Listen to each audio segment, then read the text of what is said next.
Hey guys, welcome to my videos.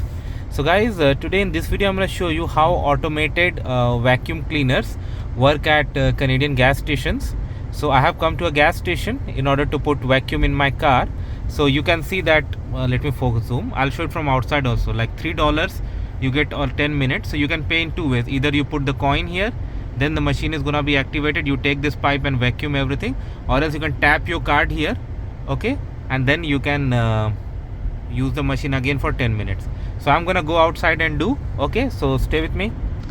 So unfortunately it has become a rainy day, but I have to do it. So very first thing I'm gonna do is to open my car, because I'll get just 10 minutes. Now I'm gonna put coins here.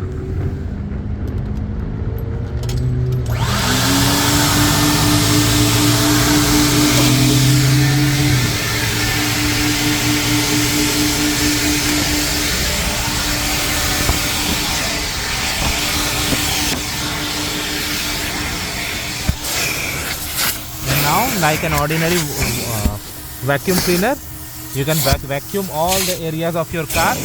Remember guys, suction is very high, so be careful, and you get it for the limited time. So get your car ready first and then you do this. Thanks for watching this video. Please subscribe to the channel and let me clean. Thank you. Bye.